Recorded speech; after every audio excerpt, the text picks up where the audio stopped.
سے 40-50 برس پہلے، مطلب آل سعود نے ایک مرتبہ کہا کہ ہم قبر کو منتقل کرنا چاہتے ہیں حضرت عبداللہ کی. اب تمام میڈیا والے پہنچنا چاہتے تھے کہ کیا ہوگا، کیسا ہوگا، قبر کھودیں گے، کچھ کس طرح سے بے حرمتی نہ ہو. تو یہاں تک ہے کہ بہت سے لوگوں نے کہا کہ کفن موٹے کپڑے کا تھا، جو پرانا کپڑا ہوتا تھا. آپ کی ریش مبارک کے بال تک نہیں جھڑے تھے اور ویسے ہی بچیوں خوبصورت تھے. جیسا بتایا جاتا ہے کہ جناب عبداللہ سب سے زیادہ خوبصورت تھے، خاندان میں بہت خوبصورت تھے. تو قبر کو منتقل کرنے کے بعد بتایا نہیں گیا. لیکن انبیاء اور ائمہ علیہ السلام کی قبروں کو کھودنا گناہان کبیرہ میں سے ہے. اب یہ اسی کو سمجھایا جا سکتا ہے جس میں ایمان ہو. لیکن حضرت عبداللہ سے متعلق کہ بھی 1400 سال بعد جب قبر مطہر کو کھولا گیا تو آپ کا چہرہ ویسا ہی نورانی تھا، ریش مبارک ویسی ہی خوبصورت تھی جیسا تاریخ نے لکھا ہے کہ آپ وجیح تھے. جب چلتے تھے تو لوگ رک کے پوچھتے تھے یہ آسمان سے نازل ہوئے ہیں یا زمین کی مخلوق ہے. جس وجود کے اندر جناب حبیب خدا سے وابستگی ہو وہ ایسا ہو جاتا ہے. عزیزان گرامی، اجداد میں سب سے زیادہ خوبصورت جناب عبداللہ کے متعلق ملتا ہے کہ سب سے خاندان میں خوبصورت، پھر حضرت حمزہ، اور پھر بعد میں جس خاندان میں سب خوبصورت ہو. جملہ کہہ گیا جہاں سب خوبصورت ہو کہ خود صحابہ پوچھتے تھے یا رسول اللہ، آپ کہتے ہیں کہ کائنات میں سب سے خوبصورت یوسف گزرے تھے، ہم جب آپ کو دیکھتے ہیں تو جو مشرک بھی دیکھ کے جاتا ہے واپس آ کے پوچھتا ہے یہی محمد ہے؟ اتنے خوبصورت ہیں آپ. کہا اگر میرا بھائی یوسف بھی میرے ساتھ چلے تو لوگ اسے نہیں دیکھیں گے، مجھے دیکھیں گے.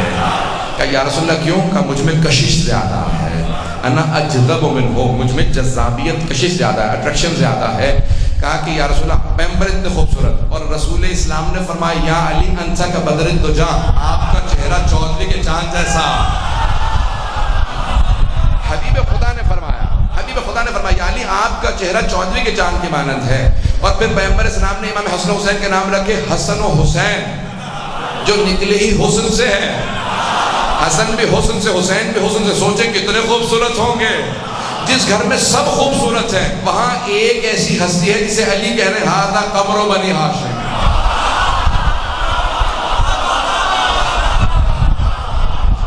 جہاں پورا خاندان خوبصورت ہے، جہاں اتنے خوبصورت ہیں کہ ہر آدمی پوچھتا ہے زیادہ خوبصورت کون ہے، لیکن وہاں امیر المؤمنین کا ہے. مولا کے چند القاب ہیں حضرت عباس کے، اگر 5 منٹ زحمت دوں گا حضرت عباس کہ چند ایسے القاب ہیں جو خود امیر المؤمنین نے دیے ہیں. کچھ ایسے القاب ہیں جو امام حسین علیہ السلام نے دیے ہیں، بعد والے ائمہ نے دیے القاب، لیکن کچھ ایسے القاب ہیں جو خود حضرت امیر نے جناب عباس کو دیے. ان میں سے پہلا ہے قمر بنی ہاشم. ہاں جب کسی نے کہا نا یا علی، کوئی بالکل آپ کے حلیے میں جیسے آپ امامہ باندھتے ہیں، آپ تحت الحنک نکالتے ہیں، اپنے چہرے کو چھپا کے جنگ کرتے ہیں. مولا سے کسی نے پوچھا تھا کہ آپ چہرہ ڈھانپ کیوں لیتے ہیں، صرف آنکھیں نظر آ رہی ہوتی. کہا کہ جب دھول اڑتی ہے تو اذیت دیکھی، اس لیے میں صرف آنکھوں کو چھوڑ کے پورا چہرہ اپنا مولا تحت الحنک نکالتے، چہرے کو ڈھانپ لیا کرتے تھے. جب جنگ کر رہے ہوتے تھے تو مورخین نے لکھا کہ مولا کی آنکھیں صرف نظر آ رہی ہوتی تھی، بڑی بڑی آنکھیں تھی، جب دیکھتے تھے تو اگلے کا پتا پانی ہو جاتا تھا.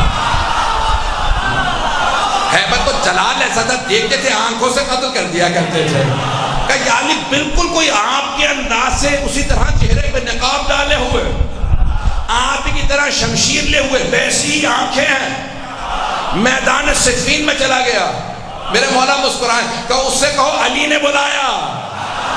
جب واپس آئے تو دور سے آ رہے تھے. جناب عباس کی زلفیں بہت طویل تھی، سیاہ بال تھے، آنکھیں بہت خوبصورت تھی. تو ابھی چہرے پہ نقاب تھا، کچھ بال چہرے پہ ذرا گولا تھا. مولا نے دور سے دیکھے کہا ہذا قمر بنی ہاشم، یہ بنی ہاشم کا قمر ہے، یہ بنی ہاشم کا چاند ہے. تو جناب امیر نے کہا قمر بنی ہاشم، اور باب الحوائج بھی خود جناب امیر نے کہا.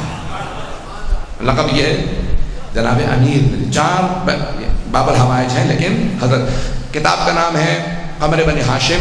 لکھنے والے ہیں عبداللہ شیخ علی ربانی خلخالی، 2 جلدوں میں کتاب ہے. انہوں نے القاب کی بحث کی ہے. وہ فرماتے ہیں باب الحوائج خود مولا نے کہا حضرت عباس. گھبرا تو نہیں رہے؟ تو عزیزان گرامی، حضرت عباس جس وجود کے مالک ہیں کہ ہر امام نے ان کا نام لے کے تعریف کی ہے. اور میرا موضوع بھی اجداد ہے تو اس میں ماؤں سے متعلق ایک جملہ پیش کر دوں. جو سب سے پربرکت سب سے زیادہ باعظمت، سب سے زیادہ پاک دامن، سب سے زیادہ باتقویٰ بیویاں تھیں، اللہ نے انہی کا انتخاب کیا۔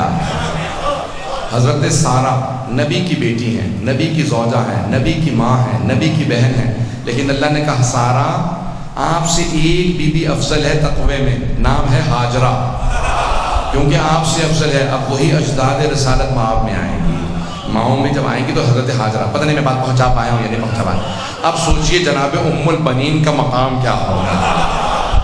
اب سوچئے کہ جناب امیر علیہ السلام سوال کریں، ارے مولا سے زیادہ کوئی دنیا میں جاننے والا تھا؟ یہ سوال کر کے مولا دنیا کو پیغام بھیجوا رہے ہیں۔ میں عقیل سے پوچھ کے تمہیں سمجھا رہا ہوں کہ سوچو مجھے کتنا شوق ہے کہ عباس جیسا وجود مقدس، وہ امیر المومنین جن کے حسن و حسین جیسے بیٹے ہوں، وہ تہجد میں دعا مانگے پروردگارہ ایک ایسا بیٹا دے جو کربلا میں میری نمائندگی کر سکے۔ مجھ سے درخواست کی گئی تھی کہ چند جملے میں حضرت عباس سے متعلق پیش کر دوں، تو حضرت ام البنین نام فاطمہ ہے، میں پیش کروں گا، کچھ اور میرے ساتھ اگر ساتھ دیں گے۔ حضرت ام البنین کا نام بھی فاطمہ ہے، نام فاطمہ ہے۔ فاطمہ کے علاوہ خاندان بہت بڑا، حزام سردار تھے بہت بڑے اپنے قبیلے کے، ان کی بیٹی ہیں حضرت ام البنین۔ ان کے بھائی ماموں اجداد بہت جنگجو شجاع تھے، دو چیزوں میں مشہور تھے، شجاعت میں اور وفاداری میں۔ تو جناب امیر علیہ السلام نے صرف اس لیے اظہار کیا تھا جناب عقیل سے تاکہ معلوم ہو جائے میں کن صفات کو دیکھ رہا ہوں آنے والے میں۔ کہا مجھے ایسا بیٹا چاہیے جو شجاع بھی ہو اور وفادار بھی ہو۔ دنیا میں جب بھی مثال دی جاتی ہے تو حضرت عباس ہی کی مثال دی جاتی ہے، تو کہا کہ ایسا بیٹا چاہیے جو وفادار۔ کہا پھر اس خاندان سے بہتر خاندان میں جب آئی نا جناب ام البنین تو جناب امیر نے آواز دی کا فاطمہ، تو جناب ام البنین نے سنا، پھر بیوی کے بیٹوں کو اور بیٹیوں کو دیکھا اور ایک مرتبہ جناب امیر سے درخواست کی، کہا مولا کچھ درخواست کر سکتی ہوں؟ کہا ام البنین کیا درخواست ہے، کیا بات ہے؟ کہا مولا مجھے آئندہ فاطمہ نہ کہیے گا۔ کہا آپ کا نام فاطمہ ہے؟ کہا لیکن جب آپ کہتے ہیں نا فاطمہ تو میں نے دیکھا ہے کہ بیوی کے سارے بچے، دونوں بیٹے دونوں بیٹیاں فوراً ماں کو تلاش کرنے لگتے ہیں، ان کی آنکھیں تڑپنے لگتی ہیں، بس فاطمہ سنتے ہیں جیسے آنکھیں پیاسی ہیں، فوراً ماں کو تلاش کرتی ہیں۔ تو کہا مجھے فاطمہ نہ کہیے گا، تو میری درخواست ہے آپ سے۔ مولا نے کہا پھر آج سے میں آپ کو لقب دے رہا ہوں ام البنین۔ ام البنین یعنی بیٹوں کی ماں، شیر جیسے بیٹوں کی ماں۔ بیوی کے 4 بیٹے ہیں، چاروں میدان کربلا میں شہید ہوئے ہیں۔ جب جا رہے تھے نا کربلا کے لیے تو بیوی نے ایک جملہ کہا تھا، عباس، جعفر، عبداللہ، عثمان، سب کو بلایا، کہا میرے بیٹو اگر تم میں سے کوئی مارا گیا نا میں کہوں گی میرا ایک بیٹا کم تھا، لیکن زہرا کے لال پہ آنچ نہ آیا، میں کبھی دودھ نہیں بخشوں گی، کہ میری ساری اولاد قربان حسین ابن علی ہے۔ 2 دن سے میں مسائل پیش کر رہا ہوں، میں ہر روز اور کرتا ہوں، پرسوں بھی چند افراد بے ہوش ہو گئے تھے، ابھی ساری لائٹیں نہ بجھائیے کہ میں چند جملے ایسے پیش کروں گا جس میں مجھے ضرورت ہے دکھانے۔ اگر سنیں گے آج تو میں حضرت ام البنین سے متعلق میں پوری شہادت نہیں پڑھوں گا، میرا وعدہ ہے آپ سے۔ میں نے دونوں دن غور کیا ہے کہ بہت سے نوجوان بہت سے بزرگ برداشت نہیں کر پاتے، سنیں گے آج میں جناب ام البنین سے متعلق جملے پیش کرنا چاہتا ہوں۔ جب بیوی کو خبر ملی نا، بشیر ابن جزلم نے اعلان کیا مسجد نبوی میں، الا یا اہل یثرب لا مقام لکم بہا قتل الحسین بکربلا، اے مدینے والو اب مدینہ رہنے لائق نہیں رہا، نواسہ رسول حسین مارا گیا۔ البتہ انہوں نے نہیں کہا نواسہ رسول حسین، کہا حسین، قتل الحسین بکربلا، حسین کربلا میں مارے گئے۔ بیوی نے جیسے ہی سنا نا حسین کربلا میں مارے گئے، فوراً اپنے پوتے کو بلایا، 7 برس کے تھے، کہا مجھے فوراً مسجد نبوی لے چل۔ بیوی کی آنکھوں میں موتیا اتر آیا تھا، اس وقت بیوی دیکھ نہیں پاتی تھی، ہاتھ میں عصا لیا، سر پہ برقع لیا، پوتے کے کاندھے پہ ہاتھ رکھا، کہا مجھے مسجد نبوی لے چل۔ ایک مرتبہ مسجد نبوی میں آئی اور آنے کے بعد ایک جملہ کہا بشیر یہ کون سا حسین مارا گیا؟ جیسے سوال کیا نا کون سا حسین مارا گیا، تو بشیر نے پلٹ کے کہا بی بی آپ کو نہیں معلوم، نواسہ رسول حسین مارا گیا، علی کا لال حسین مارا گیا۔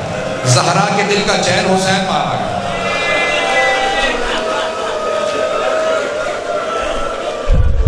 جملہ سننا تھا، جناب ام البنین سے رہا نہ گیا۔ کہا بشیر لیکن میں کیسے مانوں، عباس کے ہوتے ہوئے حسین مارا گیا؟ تو بشیر نے کہا نہیں بی بی آپ نے غلط سنا، پہلے عباس مارے گئے بعد میں حسین مارا گیا۔ اب بی بی سے رہا نہ گیا، فوراً کہا بشیر میں کیسے مان لوں عباس جنگ نہ کر سکا؟ تو بشیر نے پلٹ کے کہا اگر دیکھ سکے میری طرف تو دیکھیے گا، میں نے اسی لیے کہا تھا بھی روشنی نہ بجھائیں، اگر جو دیکھ رہے ہیں وہ دیکھیں گے، کچھ ہاتھ جوڑ کے کہہ رہا ہوں میری طرف دیکھیے گا۔ ایک مرتبہ بشیر نے کہا، جب کہا نا بی بی نے کہ کیا عباس جنگ نہ کر سکا؟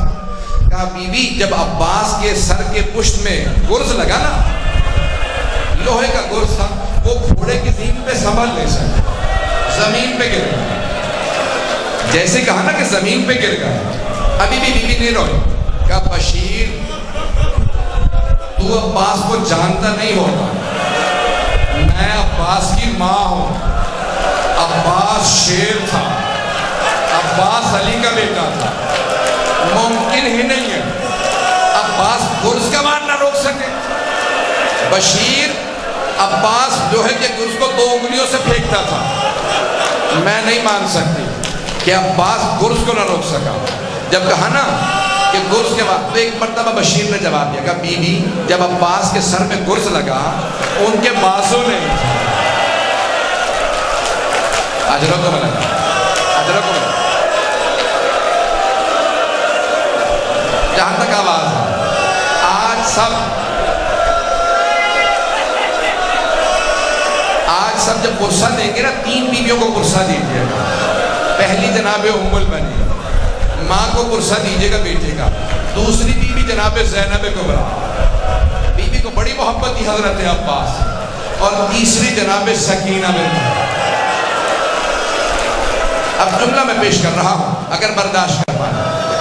کیا کہا جناب ام البنین نے؟ ایک مرتبہ جب سنا نا کہ جناب عباس کے بازو نہیں تھے، بی بی کا عصا ہاتھ سے چھوٹ گیا، بی بی زمین پہ بیٹھ گئی، بلند آواز سے روتی جاتی تھی، کہتی جاتی واہ عباسا، واہ مظلومہ، واہ غربتا، بلند آواز سے رو رہی، بی بی چیخیں مار مار کے رونے لگی۔ اب بشیر سے رہا نہ گیا، کہا بی بی کیا بات ہے، آپ سے برداشت نہیں ہوئی بیٹے کی شہادت؟ کہا نہیں بشیر لیکن تو نے میرا کلیجہ چھلنی کر دیا۔ بشیر میرے سارے بیٹے حسین پہ قربان، مجھے اس بات کا اتنا افسوس نہیں، لیکن ایک بات کا بہت افسوس۔ بی بی کس بات نے رلا دیا؟ کہا بشیر جب کوئی شاہ سوار گرتا ہے نا وہ ہاتھوں کا سہارا لیتا۔ بشیر تو کہہ رہا جب میرا بیٹا گرا اس کے بازو نہیں تھے۔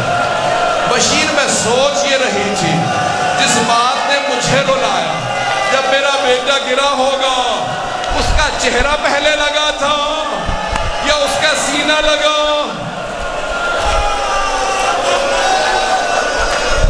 اجرکم اللہ۔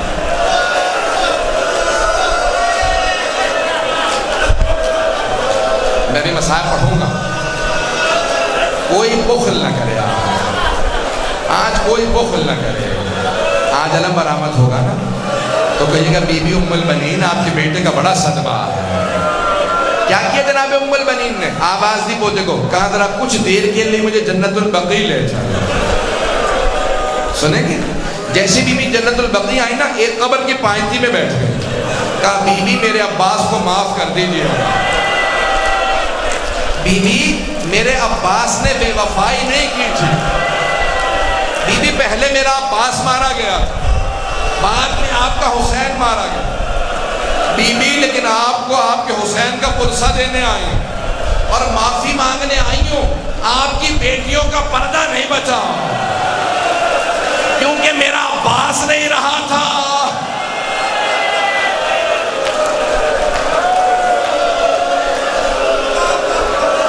اجرکم اللہ، اجرکم اللہ۔ سنیں میں بھی پڑھوں گا، 5 سے 10 منٹ کی زحمت اور اگر برداشت کر پائیں۔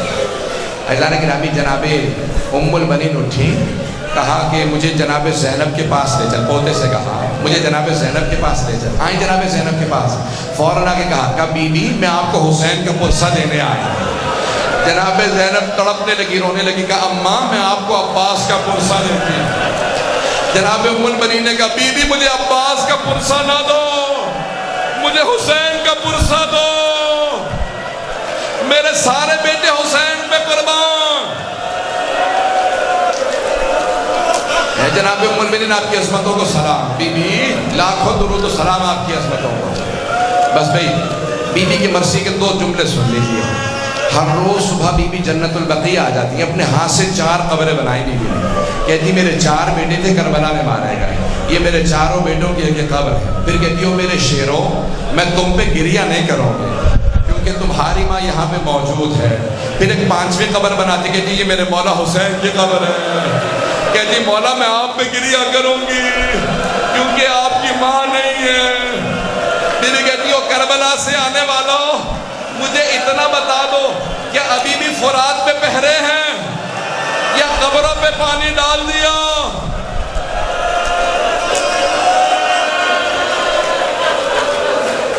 بس بھئی تمام کر رہا ہوں, چند جملے سن لیجیے, چند جملوں کے زحمت. ایک بہت بڑے عالم تھے, کربلا میں مجلس پڑھ رہے تھے.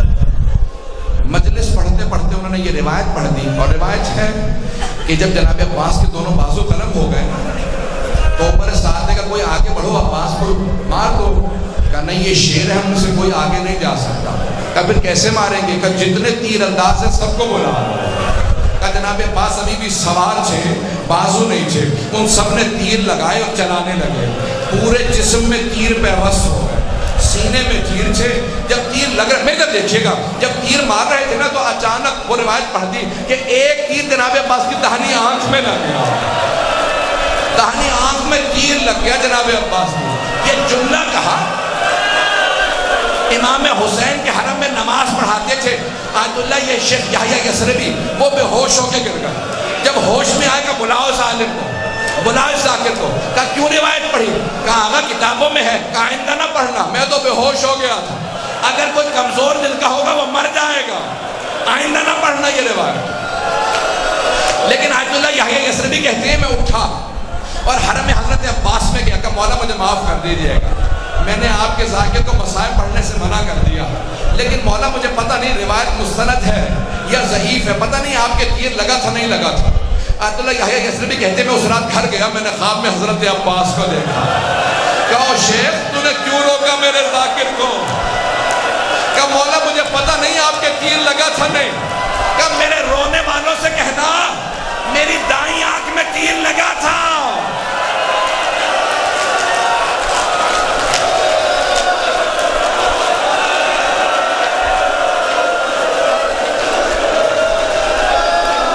ہاتھ جوڑ کے 2 جملوں کے ذہن بس میں آپ سے برداشت نہیں نہ ہو رہا, سنیں گے میری طرف دیکھیے گا. میں ہاتھ جوڑ کے آخری جملے پڑھ رہا. اب میرے سینے میں طاقت نہیں پڑھنے کی, آپ میں طاقت نہیں رونے کی. جناب عباس نے کہا شیخ یحییٰ یثربی میرے رونے والوں سے کہنا میری دائیں آنکھ میں تیر لگا تھا, لیکن میرے رونے والوں سے پوچھنا اگر آنکھ میں بال بھی چلا جائے آدمی فوراً صاف کرتا ہے. کہ میری آنکھ میں تیر لگا تھا لیکن میرے بازو نہیں تھے, میں تیر کیسے نکالتا؟ کہ میرا بازو نہیں تھے. میرے کا دیکھیے گا, مولا کہتے ہیں میں نے سر کو جھٹکا, میں نے سر کو بہت جھٹکا, تیر نہیں نکلا. پھر میں نے سر جھکایا, دونوں گھٹنوں سے تیر کو پکڑا, ایک مرتبہ تیر کو گھٹنوں سے کھینچا. جب تیر نکلا میری آنکھ میں تکلیف محسوس ہوئی. زندگی میں پہلی مرتبہ میں نے اپنے بھائی کو بلایا, آقا مولا میری مدد کو آؤ, میری آنکھ میں بڑا درد ہے. وَسَيَعْلَمُ الَّذِينَ ظَلَمُوا أَيَّ مُنقَلَبٍ يَنقَلِبُونَ. بس میں علم برآمد ہو گیا. میں صرف ایک جملہ کہوں گا, جب بھی باب الحوائج کو واسطہ دیں گے تو مولا کے 2 واسطے بلکہ 3 واسطے. ایک تو ان کی ماں کا واسطہ, جناب عباس کو ماں سے بڑی محبت ہے. اگر دعا پوری نہ ہو کہ مولا آپ کو آپ کی ماں کا واسطہ, ہماری دعا کو رد نہ کیجیے گا. آج سارے ظہور امام زمانہ کی دعا مانگیے گا. دوسرا کس کا بہت زیادہ مولا کو پاس تھا؟ جناب زینب کا. لیکن تیسرا پاس کس کا تھا؟ میں جس جملے کے ساتھ آپ کو زیارت کے لیے کہوں گا، جب میں مکمل کر تو سب کھڑے ہو جائیں کہ زیارت کر لیجئے گا. کس کا پاس تھا؟ 3.5 برس کی بچی. جب مولا حسین علم لے کے واپس آئے تھے نا جناب عباس کا، تو بی بی نے سوال کیا، بابا آپ علم کیوں لے کے آئے؟ میرے چچا عباس کہاں؟ تو مولا نے نہیں بتایا، شہادت ہو گئی. کہا بیٹی وہ فرات کے کنارے سو گئے. جب شام غریبہ آئی نا اور شمر نے بی بی کو تماچا مارا، بی بی نے فوراً فراق کا رخ کیا. کہا چچا عباس آ جاؤ، چچا واپس آ جاؤ، اس ملعون نے مجھے تماچے مارے. رو رہی ہے سوچ کر، رو رہی ہے سوچ کر، ام البنی یہ آج بھی رو رہی ہے سوچ کر، رو رہی ہے سوچ کر، ام البنی یہ آج بھی اصغر بے شیر جیسی خبر ہے عباس کی، اصغر بے شیر جیسی خبر ہے